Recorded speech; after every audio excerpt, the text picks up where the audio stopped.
What is he doing?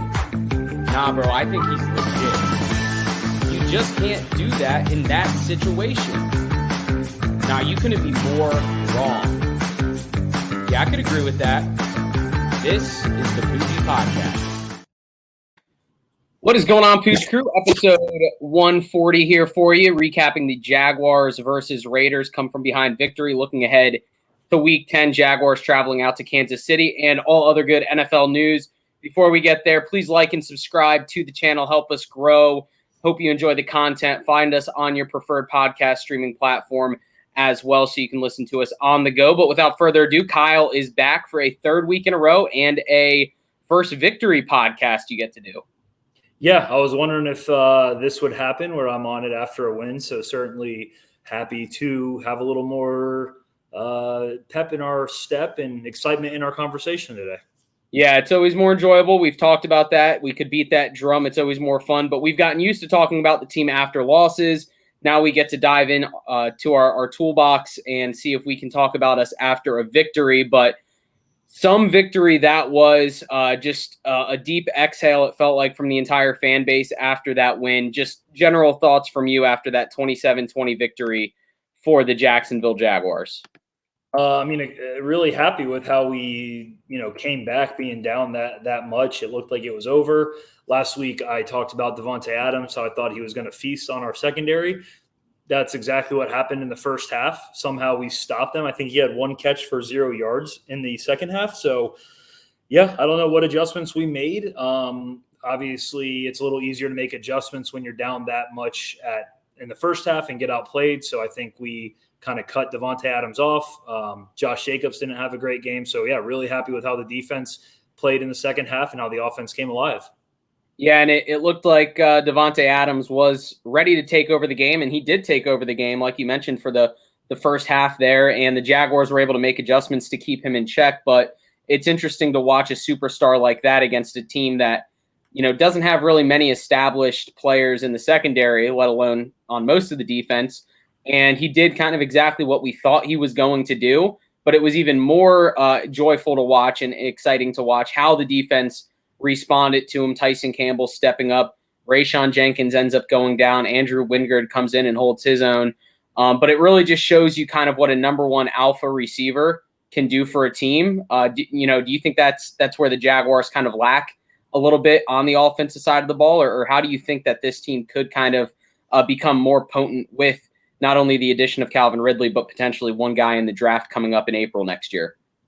Yeah, I don't know. It's weird. Like, the Jags, I feel like, haven't had a, stud number one, clear-cut number one receiver since, maybe Jimmy Smith. I'm trying to think who we've had since then during the Bortles era. Obviously, Allen Robinson had a couple good years. Allen Hurns was decent for a while. But, yeah, nothing where it's like, okay, I need to, think in fantasy football terms, like someone that's going to be drafted in the first 2 rounds, like this guy's going to be a machine, going to get 100 catches, like that type of stuff. Yeah, and fantasy football doesn't always relate to the on-the-field product, but when it comes to receivers, it does for the most part outside of garbage time catches and yards and touchdowns. So I think it is a good litmus to kind of measure a wide receiver's success on the field to his fantasy output with what fantasy football owners enjoy to see from him. And the Jaguars haven't had that number one alpha receiver in a long time. They opted not to re-sign Allen Robinson after the 2017 year, which saw him obviously leave and go to the Bears after an ACL tear in Jacksonville, week 1 actually of that year. First catch of the season, I think, was his ACL tear. So, but it was good to see some of the receivers emerge. Obviously, you had Christian Kirk come out. He had over 75 yards. Marvin Jones even had a lot of good plays in there as well. Mm-hmm. So the team was just kind of rallying around Trevor Lawrence. And what I will say is this really had the feeling of a game that in the past the Jaguars would have let get away from them. Mm-hmm. And it was a 3-possession game, with about 8 minutes left in the second quarter, first half. And to watch the guys battle back, I think that kind of solidifies what we know about this team, that they do have talent and that there is growth happening within this team. Granted, this was against the Raiders. The Raiders' third blown 17-point lead of the season, which is just an absurd stat. They are approaching Atlanta Falcons territories for blown leads. But the Jaguars nonetheless did it, and they did it in a very methodical way. There were no defensive touchdowns, no special teams touchdowns. It was, we're down 17-0, defense make a stop, offense score a touchdown. And hey, even scoring, getting a field goal right before the half to kind of take some momentum into halftime. Yeah, absolutely. Getting on the board before half, getting that field goal, I think it was right before half, right? So obviously a touchdown would have been great, and it looked like maybe we could have gotten a touchdown. We got down the field pretty quick, but regardless, in that in that situation, you're just happy to get a field goal. Yeah, I think we had 45 seconds when we got the ball back, but had the timeouts, which is something I've also talked about, is keeping those timeouts until you absolutely need to use them. Not in the first quarter because you have too many men on the field. In my opinion, you take those penalties and you save them for get moments like this at the end of the half where you need a boost, you need to get points on the board to kind of get that momentum going.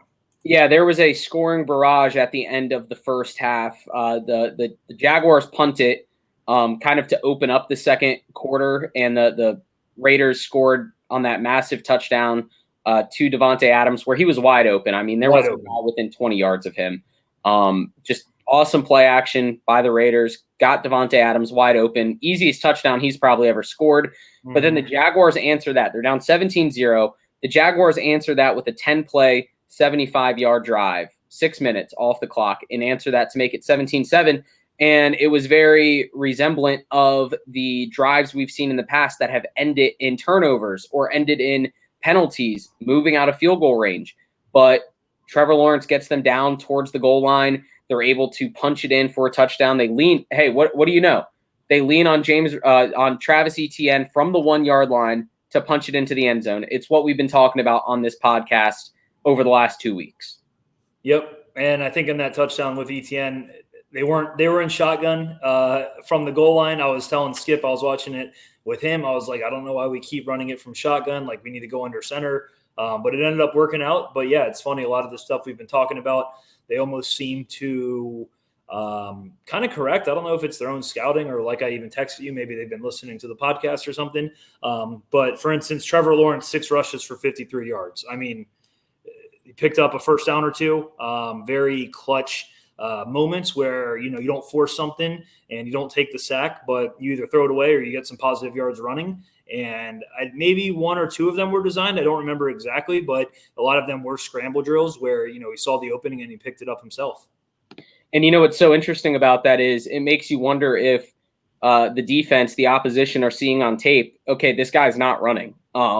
We don't need to spy him. We don't need to worry about him leaving the pocket. And then the Jaguars' offensive scheme, they capitalized on it. There was a play, I think it was 3rd and 8, where Lawrence dropped back in the pocket. There was a free blitzer on the outside. I think it was the nickelback, came off the edge, and Lawrence stepped up, evaded the rush, rushed for 16 yards to extend the drive. And it really felt like he kind of took control of the game at that point. And I will say, from all the games we've watched of Trevor Lawrence, we've seen him make great throws, and we've seen him make a majority of good decisions. But it felt like this was the first time we kind of saw him take over a game and really put the team on his back. And that was in large part due to those runs that he had to pick up yards and to extend drives. And when the quarterback's able to run, we see it in Philadelphia right now. When the quarterback's able to run and be a threat out of the pocket, it opens up the passing game, which led to, over an 80% passer completion rate, 25 of 31 for 235 yards and a touchdown there. So obviously not a lot of touchdowns, but I think those completions and that yardage kind of speak for themselves. Well over 8 yards per completion, just moving the ball down the field and then leaning on Travis Etienne too when needed. It was nice to see. What were your thoughts on Trevor Lawrence as a whole in this game? Yeah, I mean, like you mentioned, over 80% passing. I think that was his 3rd straight game with over 80%, which, something to be said maybe about not doing, deep plays and deep bombs and stuff. But the fact that he's completing at such a high clip is a very good sign. Again, receivers getting open and making plays, being smart with the football as far as, not forcing it. That definitely needs to be something going forward. But yeah, I think he had another kind of, forget the first touchdown he had. Did he have a passing touchdown where it was like a corner route again, like he did against the Broncos? Yeah, it was to Christian Kirk. It wasn't necessarily like a flag route, but Kirk was ISO'd on the outside with the Raiders defensive back and made a quick move inside and then beat him to the outside. And if you go back and watch that play, Lawrence releases the ball before Kirk is even turned around. So it was a beautiful play design, but even more so the anticipation we saw from Lawrence and the confidence he had in that throw, because we've seen him at times this season overthrow the easy targets and misfire, almost get too excited and put too much zip on the ball. But his passes were accurate; they were on the money. The Zay Jones catch towards the sideline over the shallow defender, but underneath the defender over top. Zay Jones playing against his former team in the Raiders, but was nice to see that play where he just put the ball where it needed to be. And we've seen him have these high completion games, but what was different about this one was he limited the turnovers in the passing game, and he was able to complete a lot of high percentage balls, get some yards, but he also protected the ball throughout the duration of the game, which kept the team moving forward. The Jaguars defense stepped up right before the half, allowed a field goal to make it 20-7. But that was a Raiders drive that was 10 plays, 55 yards in over 4 minutes. But for the defense, that had been Swiss cheese up till that point to allow only a field goal, those were the last points the Raiders scored the whole game. And that's a huge confidence boost, I think, both for the offense and the defense when you can make those stops. How did you see from watching the game kind of the dynamic of the offense feeding off the defense and then vice versa, the defense feeding off the offense? Yeah, absolutely. And I did want to amend one thing I said. It wasn't the third straight game that Lawrence had 80%. I think it's the third game of the season that he's had 80% plus. So just to correct that. But like you mentioned, that field goal, holding them to a field goal before the half where we got the ball back and got a touchdown. I think that was probably where we started seeing it turn. The offense was like, we can't you let the Raiders and Devontae Adams, somebody like that, get enough chances, they will start eating you up. So for the defense to make a stop, maybe that put a little fire underneath the offense. They got that field goal, went into the half, and then they got the ball to start the second half. So definitely when both sides are working, and then the special teams as well. Our guy Patterson, he did miss a field goal, but if you can get all three phases working in the same direction, that's when you start seeing success. And all three phases, including the opening kickoff of the second half, Jamal Agnew, his first real big return of the season, 52-yard return to open the second half, really kind of solidified the momentum that I think a lot of us felt we had going into the half. He came out, got the ball on the plus side of the 50 for the Jaguars and moving towards the end zone, and it turned out to be a 9-play, 45-yard drive capped off by a touchdown, and that was the touchdown to Christian Kirk that we were just talking about. And from that point forward, Raiders punt, Raiders punt, Raiders punt, Raiders turnover on downs, Raiders fumble. That was game. It was awesome to see the Jaguars turn it on, really flip the momentum. And I was actually talking to Skip too after the game briefly. He was talking about how it was an awesome win. And not only was it a good win, obviously 3-6, not really in contention, but it was a good win. But it felt like the Jaguars needed to win a close game. They need to learn how to win these games. And obviously it involved us coming from behind, 17 points down, second largest comeback in team history. But I think just for a team with so many young guys that have seen so many close leads slip into losses, it was nice to come out and win a close game and find a way to get it done. Yeah, absolutely. I think winning a type of game like that, just knowing you can win a game like that, knowing what it takes, even have it in your mind. You're down 10 later in the season, we came back against the Raiders. Just being able to realize your team can get that done is huge. And what's funny is we've seen over the course of this season, the Jaguars blow some leads late in the game, but we've also seen them go down and score some touchdowns and pick up points to retake the lead. So we've seen this team be able to battle back and come back even after blowing a lead. It happened against the Giants. It happened against the Broncos. 2 weeks in a row, we saw the team blow a fourth quarter lead, but we also in that same breath saw them come down and score to take the lead, and then the defense let them down and allowed another touchdown for the opposition. So the defense stepped up when they needed to. It felt like the same old story at the end of the game when, Patterson misses that field goal. It was 24-20 still. The Raiders got the ball back with about 3:30 to play.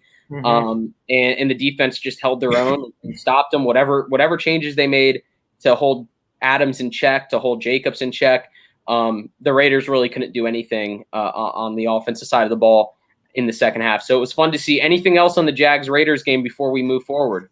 No, but I was thinking that too. Just that's a huge stop after we missed that field goal. And what's his name? Doug Peterson, he actually took a timeout before kicking that field goal. And I thought, they lined up like they were going to go for it. And I'm like, there's no way they go for this. There's no way. Like, take the points, go up 7.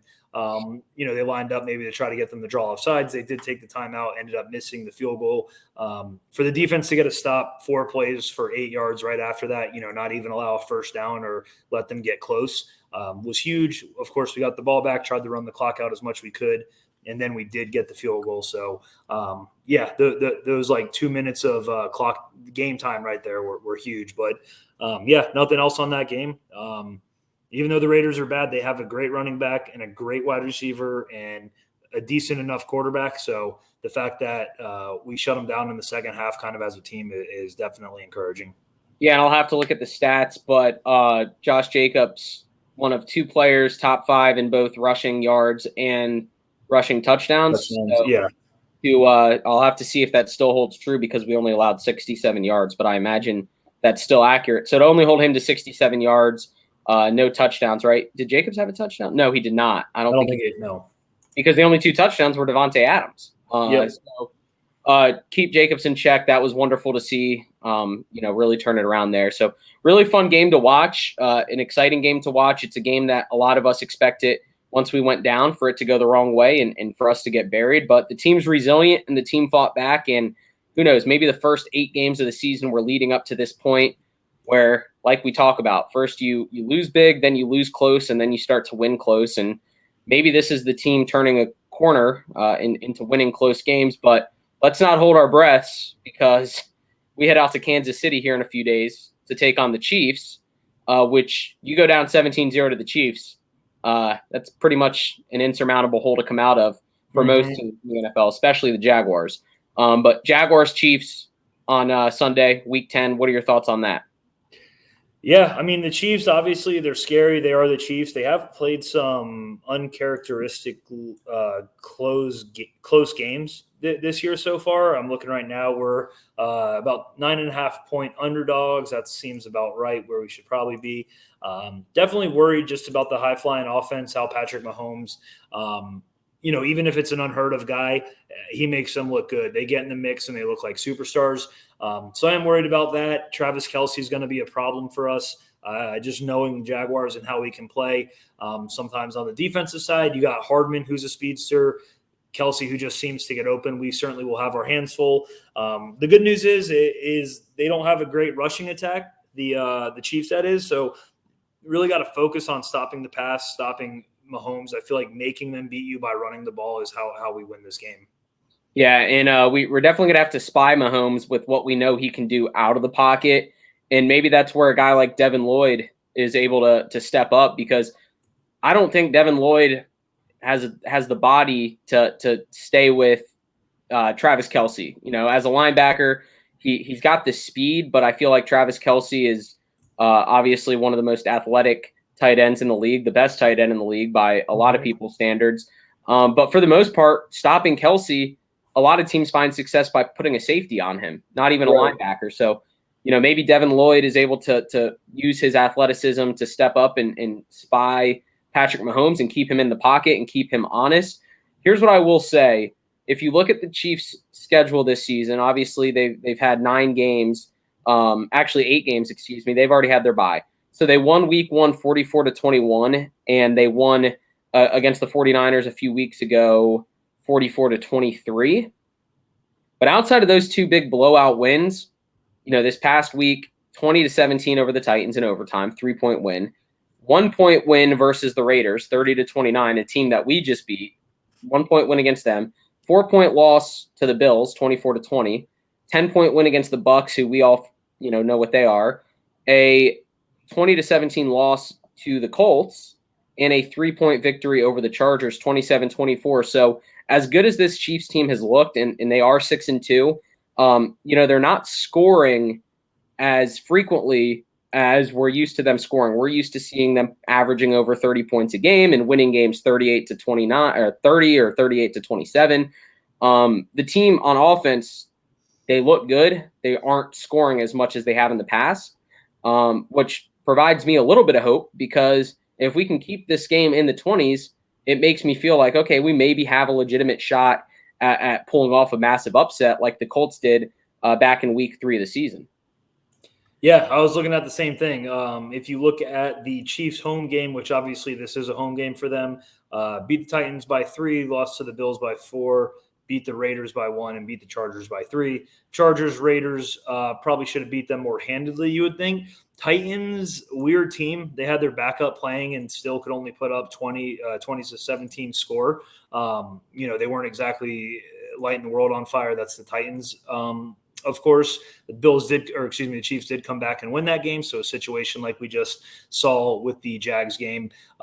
So I think the Chiefs will be up for this game. I think, they're happy with the win last week, but definitely need to see some improvements on their end as far as that's concerned. So we could keep it close. I wouldn't be surprised if we kept it close just because of how the Chiefs have been playing. But again, it could totally go the other way if they really are clicking on all cylinders. Now, do you think this could at all turn into like a look-ahead game for the Chiefs? I mean, obviously the Jaguars coming into town, you're not really circling that game on the calendar. There's not a lot of excitement around it. You're coming off a massive, Sunday night. It was Sunday night victory over the Titans, a team that you perceive to be an AFC challenger in the playoffs. And you look at next week, a divisional game versus the Chargers. Sunday Night Football just got flexed into Sunday Night Football. A team, that division always seems to play pretty close. Mm-hmm. I know these are professionals. I know they're NFL players, but any chance that this is, maybe a look ahead, maybe a trap game for a team that has kind of shown signs of lapses over the last month or so, and a big game coming up not only against the Chargers and then against the Rams? Yeah, maybe. I don't strike Mahomes as the type of guy that gets too cocky or, takes anything lightly. He seems very professional in his approach and preparation of the game. Same with Andy Reid. He's been around the block. He knows what it takes.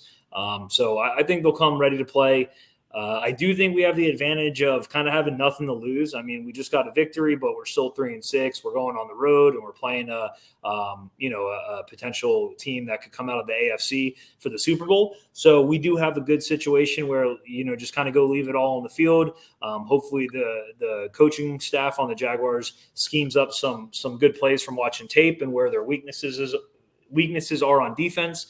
I don't know. Against the run, I think they are I'm not too sure. KC doesn't have the best defense, so they're ranked 20th in yards allowed per game, so it's not like they're crazy against the defense. I don't know what their rushing defense looks like. Obviously, our rushing offense is top 10 in the league, top 7 actually. They're the 7th ranked as far as rushing yards per game, so I think it's just going to be probably a low-scoring game if we can at least stop them in the pass and make them run, because we're certainly going to be running.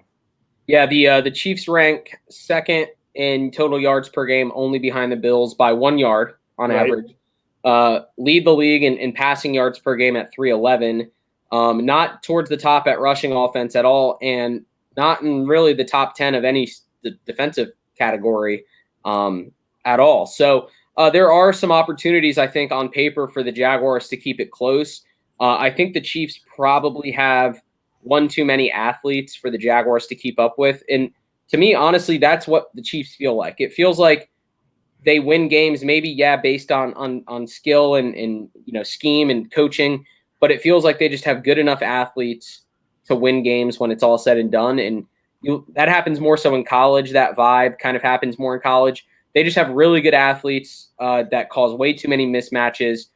We've seen Juju Smith-Schuster kind of step up into a role over the last month or so. Isaiah Pacheco has been getting some work as well. Mm-hmm. I don't know what's going on with Clyde Edwards-Helaire, but really it's going to come down to containing Kelsey and containing Patrick Mahomes out of the pocket, because you can allow him to throw for 300 yards. Like that's not going to be what kills you. What's going to kill you is not being able to respond. with touchdowns of your own. And I think this is a spot where, the Jaguars could probably, make it interesting in that regard with the passing game we've seen over the last month, with the running game. I mean, ETN last week, let me pull it up here, 28 carries, 109 yards, and 2 touchdowns. I think he has 5 straight games with over 100 scrimmage yards. Yeah. The Jaguars, Lawrence is the number 1 pick, but, the Jaguars offense kind of runs through Travis Etienne, it feels like. Yeah, absolutely. And that's kind of what I'm saying. I think we control the game. We led against the Raiders in time of possession by about 5 minutes. We had 2 drives, one of 12 plays for 82 yards in 7 minutes and change, another one of 10 plays for 25 yards for 6 minutes and change. I think we also had 2 drives of 9 yards. So I think, beating the Chiefs, it's nothing, groundbreaking here. It's keep Patrick Mahomes off the field. Like, however you got to do that, keep him off the field. And I think chewing the clock up, taking half of a quarter to get a drive and get points on the board is how you go about winning. Looking at their, like you mentioned, Juju Smith, he's coming on strong the last couple games. They do have a lot of weapons. They have 7 players with double-digit receptions on the year, so they can spread the ball around at a pretty good clip. And like you said, Isaiah, what's it? How do you say his last name? Pacheco? Yep, Pacheco, yeah. Pacheco, he's been looking really good. Jerick McKinnon out of the backfield too. I don't know what's up with CEH exactly. He had like 10 yards on Sunday night or something like that. So, but, nonetheless, they have the next man up mentality in Kansas City, which makes them so great. Yeah, the Chiefs haven't really relied on a heavy running game in the last 4 or 5 years anyway. They've learned how to win games in spite of that. Mm-hmm. So we'll have our hands full for sure. What I will say, great storyline going into this game is Doug Peterson versus Andy Reid. Doug Peterson, I'll read this off because it was too much to memorize. Doug Peterson comes from the Andy Reid coaching tree in Philadelphia. So with the Eagles, he was the offensive quality control 2009 to 2010. And then he was the quarterbacks coach 2011 and 2012 with under Andy Reid with the Eagles. So he does have some experience with Andy Reid. It says here, Peterson this year hired Marty Morningweg. This was up in Philadelphia, so this is an old article, but that coaching tree is stacked. John Harbaugh comes from it. Ron Rivera comes from it. Sean McDermott, who's currently with the Bills. Brad Childress. It keeps going. Matt Nagy. So Andy Reid, Leslie Frazier, that's an interesting one. Todd Bowles, Pat Schumer, and Steve Spagnuolo. So Andy Reid has produced a lot of really good head coaches, just a lot of coaches in general. Mm-hmm. So maybe there's a little bit of the teacher, or the student teaching the teacher in this one, or the student has a few of the notes that are going to be on the exam. Yeah, hopefully, man. Hopefully. So go on. That'll be it. No, it'll just be fun to watch because I feel like this is the first true head coaching test we've seen from Doug Peterson. Not only is it the toughest test of the season, but with how dynamic we've seen Andy Reid and that team play on both sides of the ball, it'll also be interesting to see how Doug Peterson, from a coaching standpoint, responds to some of the schemes and if there's any familiarity with how these two teams play each other. So we'll see how that all unfolds. Anything else on the Jags Chiefs before we move ahead? Yeah, just kind of looking here at the defensive side of things. So we have 3 players on the team with 2 interceptions right now. Andre Sisco, Tyson Campbell, and Devin Lloyd, a safety, cornerback, linebacker. So that's pretty solid as far as distribution of who's ball hawking. Kansas City has 3 interceptions on the year. So they don't necessarily turn the ball over a ton. They think they do have like 5 fumble recoveries. They're averaging 1 turnover per game, but kind of interesting that only 3 of those are interceptions compared to the Jaguars, who have 8 on the year. So we're averaging about 1 a game for interceptions. Not that Mahomes makes a lot of mistakes, but if we can get after him and, make him make a couple decisions or bad throws, there's a chance that we could get our hands on the ball. And I'm trying to think right now because that's a good point. I feel like the Chiefs' front 7 is always kind of like the highlight of their team. And I'm trying to think, is it Chandler Jones that they have up front? Is he – they have a few guys up front that I know can really wreak havoc. Chris Jones. You're thinking of Chris Jones. Chris Jones, that's right. Chris Jones is a beast. Dude's a beast. Yeah. So our offensive line, who has, for the most part, felt like they've played decent. I mean, Jawan Taylor's having a hell of a season. It'll be kind of curious to see how much time the offensive line allows Trevor to make plays, because the running game, I'm not too concerned about. They'll get it going, but from the passing game, you gotta give Lawrence time in the pocket. We've seen what can happen when he doesn't have time to make the pass and deliver the ball accurately. So should be honestly, I'll say this. I think after the victory, I am more inspired for this game than I was obviously beforehand, just from seeing how the teams played and how they responded on Sunday. Yeah, and I was just going to say the last interesting thing about the Chiefs, like I said, only 3 interceptions, but they have 22 sacks on the year compared to our 16. So they get after the quarterback. They can get home. They have 33 tackles for a loss. We have 39, which is pretty good. I think that speaks to our running defense, though, and getting guys behind the line. Like I said, we have 16 sacks. They have 22 sacks. So that's something to keep your eye on. Yeah, I don't think this is going to be as much of a blowout as a lot of people presume on paper. You see the Chiefs logo versus the Jags logo, and you just kind of expect what you expect. I think from a matchup standpoint, these teams kind of complement each other very well, where the strengths are versus where the weaknesses are. So it will be interesting to see how these two teams respond. The key to the game: stop Travis Kelce, contain Mahomes, get the running game going for the Jags. Trevor Lawrence, maybe 30 attempts, 250 yards, get out of there with a win somehow. But let's get to predictions on this game, Jaguars versus Chiefs. We both predicted a Raiders win this last week, and we were both incorrect on that, right? You took Raiders. Yeah, I took Raiders 24-23, which I had the exact number of points. So that's pretty impressive, 27-20. So Jaguars, Chiefs, Sunday, 1 o'clock. What's your prediction? I'm going to go the Chiefs 30, the Jaguars 24. Okay. I'm going to go the Chiefs 31. I already have that number in my head. I'm going to go Chiefs 31, and I'll go Jaguars 27. I do think that offensively we can keep up with them for the most part, but might get away from us. We might have like a last-minute onside kick attempt to try and get the ball back, but I think the Chiefs are just too much to handle going into this one. So, but it is a look-ahead spot, maybe a trap game. Their game just got flexed to Sunday night, so who knows? Happy to be wrong on that. So we'll see. Yeah. There's a lot of games I'd be happy to be wrong about when we do these predictions, because not often are we picking the Jags. But let's look ahead, or let's look around the league. Week 9 obviously just wrapped up. Some craziness going on in the NFL. Before we get to buy and sell, does it feel like this is like the best year of parity we've seen in the NFL? It feels like every week there's surprising upsets, surprising wins. Like, who's the worst team in the league, would you say? Probably the Texans, but I mean, there's like a handful that could be contenders for that, I feel like.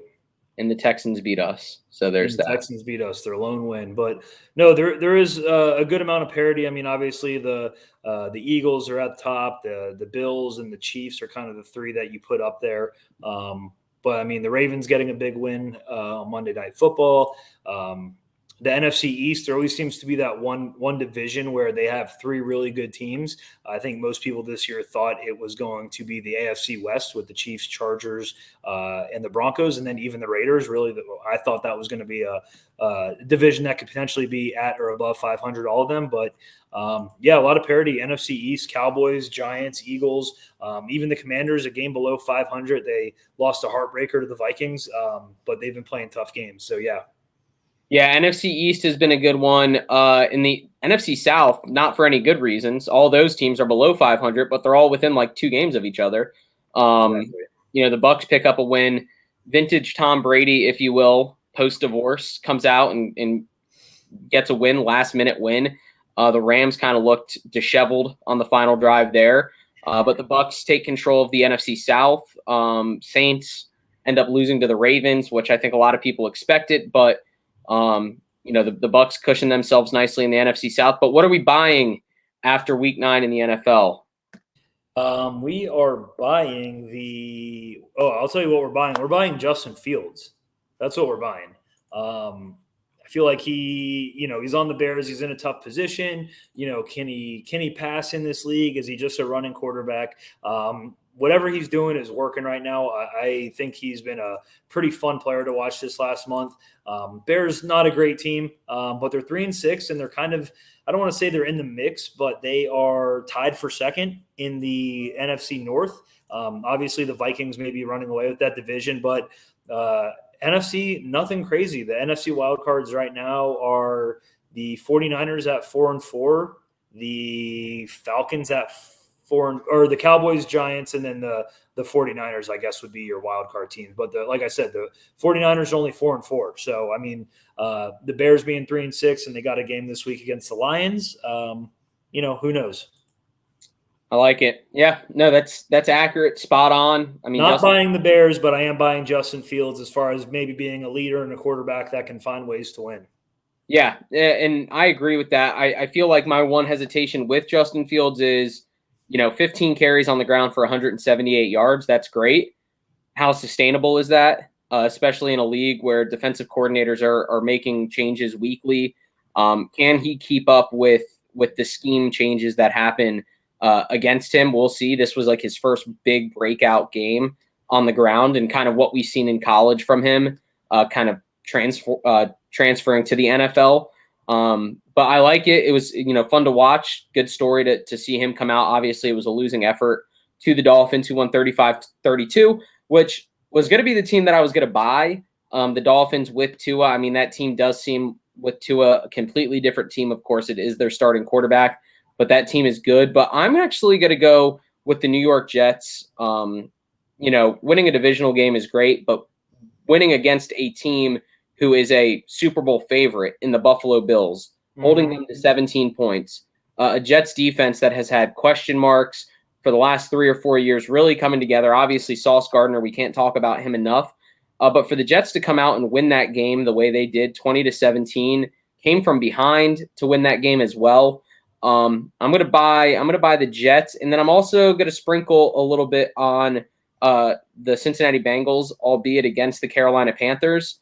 The Bengals, they scored like 6 straight touchdowns to start the game. They were up like 35-0, 42-0 before halftime, it felt like. So I am going to buy them. But what are we selling after week 9 here? Oh, I don't know, man. I feel like it's easy to go with some of the low hanging fruit with some of these bad teams in here, but still not a huge fan of the Chargers. They got the win against the Falcons, but it wasn't pretty. I don't know. I think I'm selling the Packers, though. Again, that's probably pretty standard for people selling this week. But that was a terrible loss to the Lions. Not even competitive. It was the Lions give up like the most points of any team in the league right now, and they get 9. They get 3 field goals, and they got a touchdown, and I guess they went for 2, right, in a field goal or something like that. Mm-hmm. I don't know what they're doing, man. I don't know. So I'm selling them. A.J. Dillon, 34 yards. Aaron Jones, 25 yards. I know Aaron Jones got hurt at some point, but I said it last week. They need to just be running the ball. I don't know. He doesn't like his receivers. There's issues. Lazard looks good from time to time, but they need to just be running the ball, especially against a team like the Lions. Yeah, no, I agree, and that's an inexcusable loss. Very reminiscent of the Jags losing to the Texans is the feel I got, and it was a pretty similar score. But inexcusable. That may have solidified my thoughts on the Packers as just not being legitimate at all. Right. And no part of their team looks like there's any glimmer of hope. They just look like a bottom feeder, below average team that's going to be a top 15, top 10 draft pick in the coming draft. But if you had to pick, between the Packers and the Cardinals and the Rams, what are your kind of thoughts? I know you already talked about the Packers, but the Cardinals and Rams mixed in with the Packers, those are 3 teams that a lot of people thought were going to make deep runs in the playoffs that are all now at least 2 games below 500. Yeah, I mean, real quick, just to the Packers, 10 more minutes time in possession, 145 more yards. Same amount of first downs, ran 12 more plays. Kind of reminds me of the Jaguars. Aaron Rodgers turned the ball over 3 times, I think, in opponent's territory, twice right near the goal line. So that just goes to show you that handling the ball correctly, not turning it over, can cost you, can be the difference in a win. But anyways, back to your question. I mean, I think the Cardinals kind of look lost out there. The Rams, they play close games, but they're ugly. I'd say I'm most surprised and disappointed in the Packers just because Aaron Rodgers has always been someone that can win 10, 11, 12, 13 games a season pretty consistently. And even in the past when he started off slow, they've ripped off, winning streaks of 5, 6 games in a row, kind of get everything right. So, I really don't know. I don't have much to say about them. They've all really upset have been upsetting as far as the expectations this year. Yeah, and those feelings I would say I have for the Rams because going into this season, I thought the Rams they were going to turn the corner. Cam Akers, Darrell Henderson were going to be the two-headed monster in the backfield that we've seen from Aaron Jones and A.J. Dillon.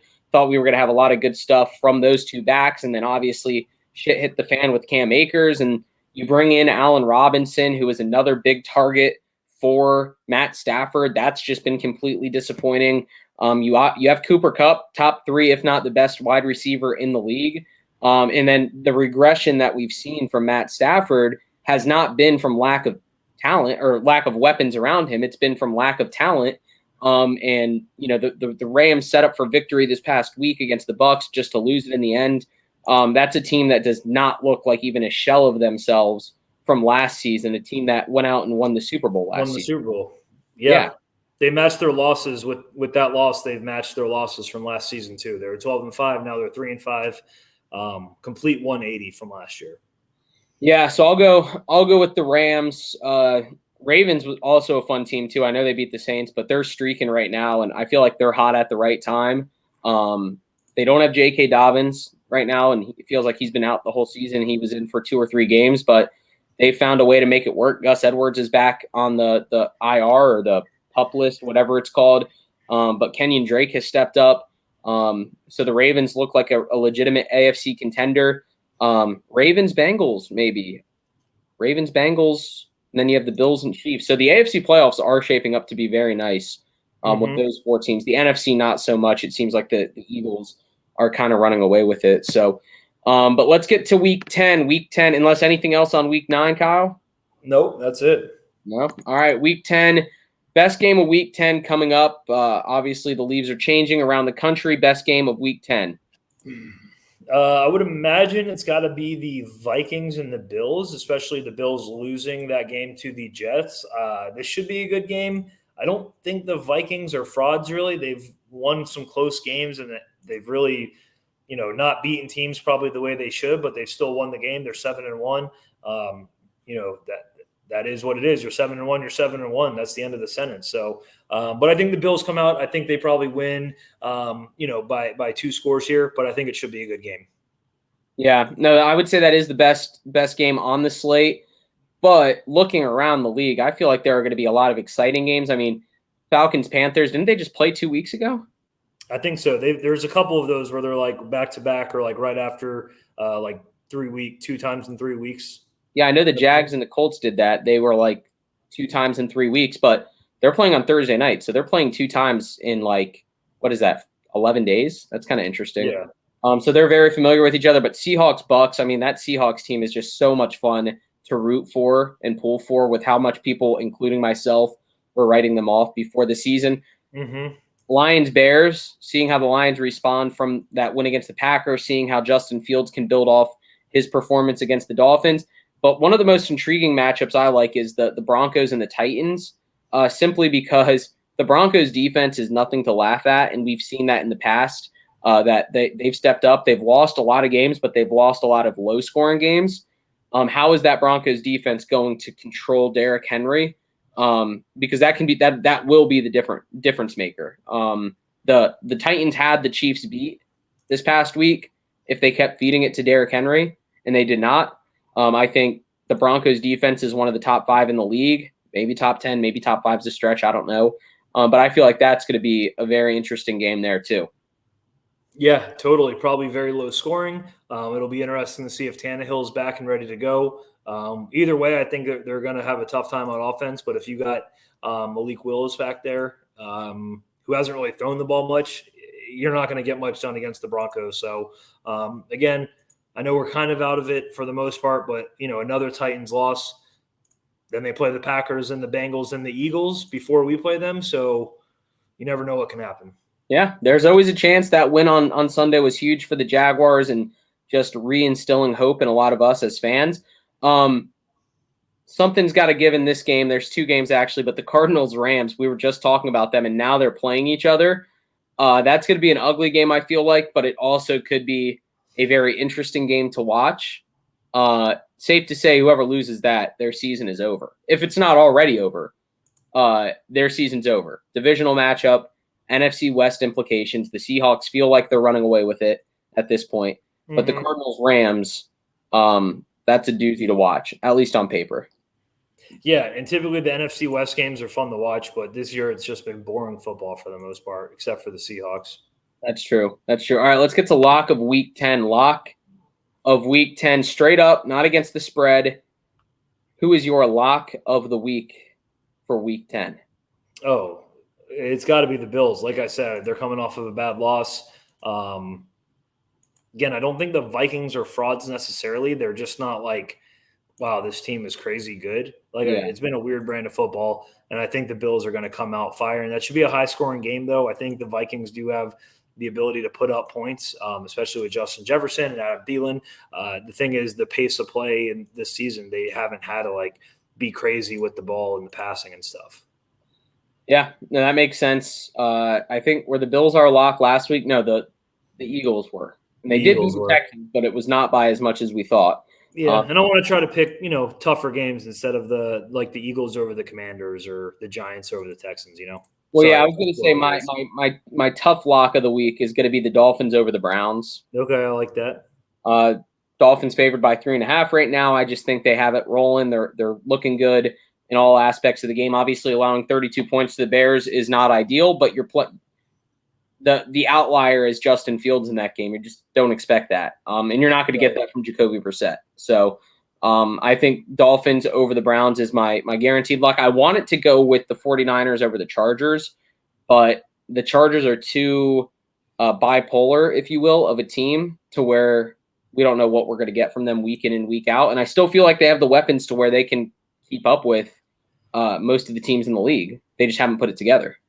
Yeah, they've been plagued by injuries at the wide receiver position, unfortunately. So, yeah, we'll see what happens. But some good games coming up. Upset special in Week 10. Upset special. Commanders as 11-point dogs. Jesus. Yeah, I don't know all the lines, but I do think the Broncos could beat the Titans. I'm sure the Titans are favored by, 3 points probably, but I think the Broncos, there we go. Broncos, I think, can win that. Like you mentioned, it's going to be a slow-paced game. It will depend if Tannehill plays, but, that could be just a dogfight of a, 13-10 type game.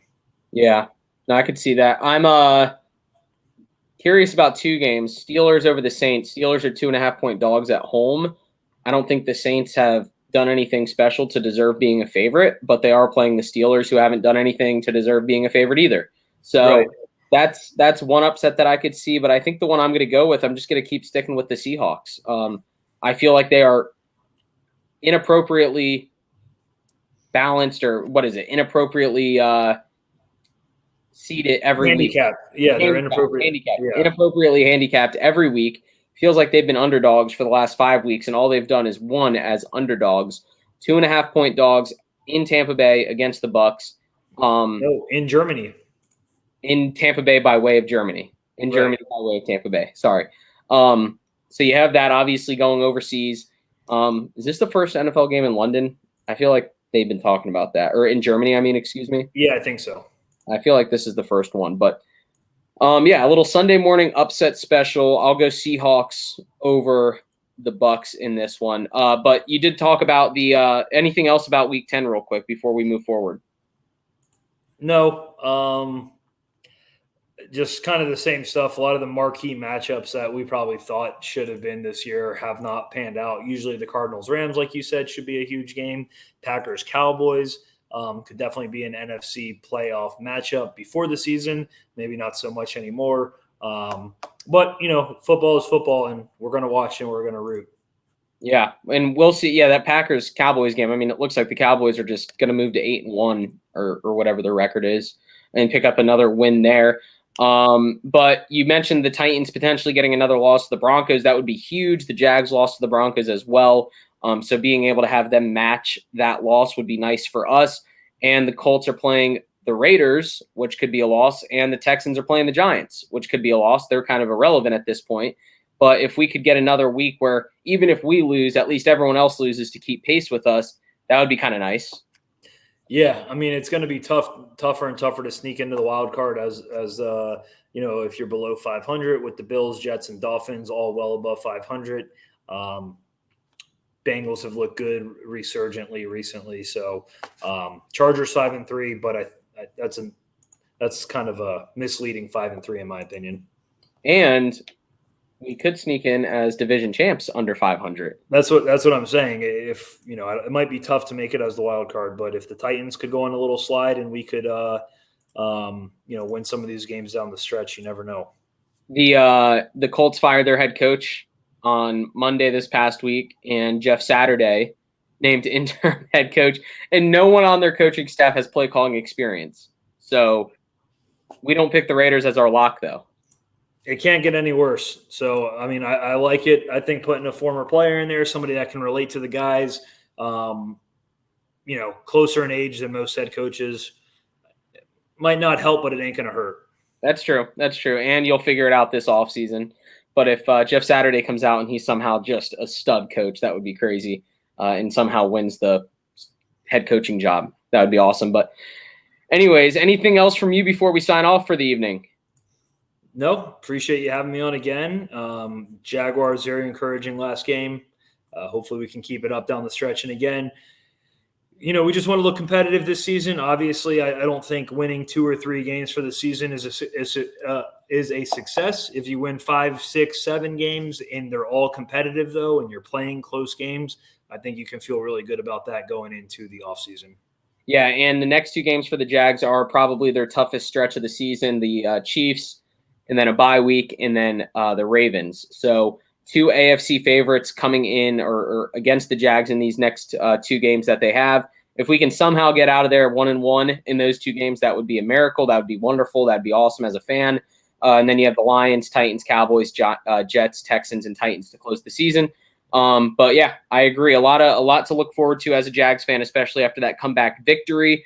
Fans out there listening, thank you for tuning in. Subscribe and like the video. Comment your thoughts below, whatever you think of our conversation, any of your thoughts that pop up during the conversation, and go find us on Spotify, Apple, Google Podcasts, iHeart, wherever you get your podcasts. But go enjoy some more college football, getting down to it. Go enjoy some NFL Week 10 action. But whatever you do, go make this world a better place and take care. How can I be the man when you're the man? How can I be the man when you're the man? How can I be the man when you're the man?